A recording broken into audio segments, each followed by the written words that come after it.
Сәлем достар, сіздермен бірге айтылмаған құпия каналы. Маған тіркеліп, лайк басуды ұмытпаңыздар. Аспан шайдай ашық, күн ми қайнатар ыстық. Біздің көше сол күні ерекше тіршілікке толды. Жаңа көршілер көшіп келді. Көшеде балалар жүгіріп жүр. Үлкендер әңгімелесіп, көлікке көмектесіп жатыр. Сол сәтте көршілердің көлігі есік алдына тоқтады. Алғаш болып түскен қыз, жасы 16-17 шамасында, ұзын бұрымды, аппақ көйлек киген, жүзі жылы. Ол біз жаққа бір сәт көз тастады да сәл жымиып қойды. Білмеймін неге, бірақ дәл сол жымиыс жүрегімде ерекше сезім тудырды. Менің атым Ернар. Ол күннен бастап мен үшін бәрі өзгерді. Көрші қыздың есімі Айзере. Бір мектепте де оқиды екенбіз. Бірақ әртүрлі сыныптамыз. Ол маған сәлем береді. Кейде кітапхана алдында кездесіп қалсақ, жай ғана жымиып өте шығады. Ал мен болсам, кешкілік терезеден оның бөлмесінің жарығын қарап отырамын. Екеуміздің бөлмеміз қарама-қарсы. Бір күні кешкілік терезе арқылы мен оған қол бұлғадым, ал ол аң-таң маған қарады да жаймен ғана басын изеді. Сол кештен бастап біз терезе арқылы үнсіз сөйлесе бастадық. Қолмен, ишарамен, кейде жай ғана күлімдеумен. Айзеренің жанары тым терең еді. Оны қарап тұрып, адам өз ішіне үңіледі. Күз келді. Бір күні қатты жаңбыр жауды. Мектептен қайтып келе жатып, Айзерені көріп қалдым.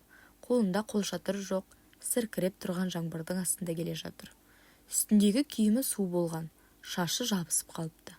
Мен дереу жүгіріп барып, өз қолшатырымды ұсындым. Сәлем Айзере, мынаны ал, ғұрып қаласың ғой. Рахмет Ернар, бірақ мен жаңбырды жақсы көрем. Ол сәл жымиып, менің қолшатырымды ұстап, бірге келе жаттық.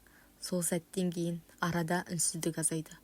Екеуміз жиі сөйлесетін болдық, бірақ мен оның жанарындағы бір мұңды байқадым. Айзере бейне бір жаңбыр сияқты, жұмбақ әрі шексіз. Бір күні ол маған сырын айтты. Ернар, мен бұл қалада көпке тұрмаймын. Әкем әскери адам. Біз жыл сайын басқа қалаға көшіп жүреміз. Бұл менің 6-шы қалам. Жаңа достар табам, үйренем, сосын қайтадан қош айтсам. Мен не дерімді білмедім. Үнсіз қалдым. Ол жай ғана күліп қойды. Бірақ сен ерекше болдың. Сол түнде мен алғаш рет жыладым. Ешкімге айтпай, ешкімге көрсетпей. Терезеден оның жарығы өшкенше қарап жаттым. Көктемнің басы еді. Айзере мен отбасысы басқа қалаға көшіп кетті. Есік алдына жүк көлігі келді. Мен алыстан қарап тұрдым. Ол мені байқап қалды. Соңғы рет жымиып, кішкене қағазды лақтырды. Мен қағазды жерден көтеріп алдым. Онда былай деп жазылған. Кейбір адамдар кездейсоқ жолығады, бірақ жүрекке мәңгілік қалады. Рахмет саған Ернар. Сәлеммен Айзере. Сол күннен кейін терезе ар жағында жарық қайта жанбады.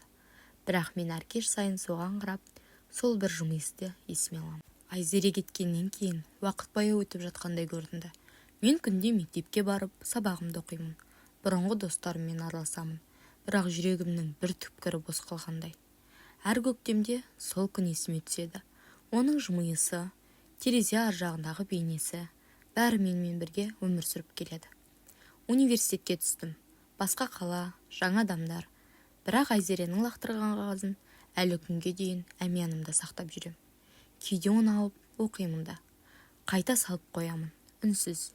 Бір күні университеттен келе жатып, үлкен кітап дүкеніне кірдім. Жаңа шығармалар қарап жүргенімде бір таныс дауыс естілді. Таныс, бірақ ұмытылып кеткен. Ернар? Басымды бұрдым. Жүрегім тоқтап қала жаздады. Бұл Айзере еді. Көздері бұрынғыдай жылы, бірақ бой жетіп кетіпті. Шашы қысқарған, бірақ сол баяғы жымиыс бар. Айзере, сен бе? Шынымен бе? Екеуміз ұзақ сөйлестік. Кітап дүкенінен кейін кафеге барып, өткен жылдарды еске алдық. Ол көп қалада тұрған, көп адаммен танысқан, бірақ мені ұмытпапты. Айзере мені қайтадан өз өміріне жақындатты. Енді мен әр таңды онымен кездесуді ойлап күтемін. Сабақтан кейін бірге кітапханаға барамыз. Кешке университет маңында серуендейміз. Бір күні жүрегімдегі сезімді айтпақ болдым. Оған қарап отырып, Айзере, мен сені ұмытқан жоқпын. Сол терезе алдынан бастап, осы күнге дейін. Ол үндемей қалды. Сосын баяу ғана, мен де, Ернар, бірақ қорқам. тағы да кетіп қалам ба деп. Бұл жолы мен сенің артынан барам дедім сенімді түрде. Сол сәтте екеуміз де үнсіз қалдық. Бірақ бұл жолы үнсіздік түсіністіктің белгісі еді. Айзере маған хат қалдырды. Қолмен жазған, мазмұны қысқа, бірақ терең. Егер тағдыр бізді тағы жолықтырса, бұл кездейсоқтық емес. Мен саған сенем. Бұл жолы бірге болайық. Сәлеммен, Айзере. Мен хатты оқып отырып, сол бір ескі қағазды есіме алдым. Онда да сезім бар еді, бірақ қорқынышпен араласқан. Ал бұл хат үміт пен шешім. Сол күннен кейін мен өз өмірімді тек өзім үшін емес, екеуміз үшін құруды ұйғардым. Көктем тағы келді, бірақ бұл көктем бұрынғыдай мұңмен емес, үмітпен басталды. Енді мен Айзерені күнде көремін. Бірге жоспар құрамыз, бірге армандаймыз. Университеттік соңғы курсында екеуміз диплом жұмысымызбен қатар өміріміздің келесі кезеңін ойластыра бастадық. Бір кеште Алматының жап-жасыл саябағында мен оған жай ғана қолынан ұстап, Айзере, сен қай қалаға кетсең де, мен сенің жаныңдамын. Енді бізге қоштасу деген сөз керек емес. Мен сенімен болғым келеді, мәңгі. Айзере үндемеді, жай ғана көзіме тік қарап басын изеді. Ешқандай пафос, артық сөз, тек жүректен жүрекке жеткен үнсіз келісім. Көп уақыт өтті. Біз бірге бітірдік, бірге жұмысқа орналастық, үй жалдадық.